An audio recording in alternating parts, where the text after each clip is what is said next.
કામની ગુણવત્તા જોવા માટે ગયેલા પત્રકારોને જાનથી મારી નાખવાની ધમકી આપનાર ગુલાબહરી વાઘમારે.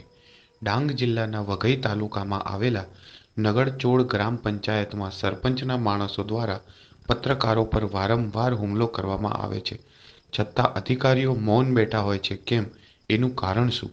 વઘઈ તારીખ 26ના રોજ ગ્રામજનોએ પત્રકારોને સરપંચના પતિ દિનેશ ભોઈની મનમાની વિશે જણાવવામાં આવ્યું કે ગામમાં કોઈ પણ કામ સાર્વજનિક હોય તે કામો લોકહિતમાં કરવામાં આવતા જ નથી.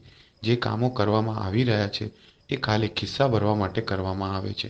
કોઈ પણ કામ હોય છે જેમાં એકદમ હલકી કક્ષાનું મટીરિયલ વાપરીને પૂર્ણ કરવામાં આવે છે, અને જો કોઈ જાગૃત નાગરિક દ્વારા રોકટોક કરવામાં આવે તો દિનેશભાઈ ભોએ દ્વારા દાદાગીરી કરીને ધમકાઈ દેવામાં આવે છે કે હું ડાંગ જિલ્લાના ભાજપ પાર્ટીનો મહામંત્રી છું, સરકાર અમારી છે, અમે ધારીશું એવું કામ કરીશું, અમે તમારું કંઈ ઉખાડી નથી શકવાના. જેથી કરીને અધિકારીઓ પણ કામની ગુણવત્તા જોવા માટે ગભરાય છે. તેથી જ કામોની ગુણવત્તા જોવા માટે અધિકારીઓ આવતા નથી.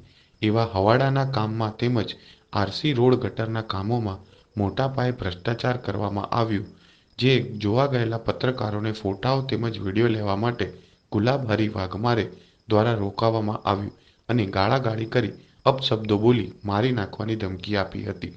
છતાં પણ અધિકારીઓના પેટલનું પાણી હલતું નથી, જેથી ગામ લોકોની માંગ ઉઠી છે કે આ કામની તપાસ ડીડીઓ તથા ટીડીઓ દ્વારા હાથ ધરવામાં આવે, જેથી કામમાં થયેલો ભ્રષ્ટાચાર બહાર આવે.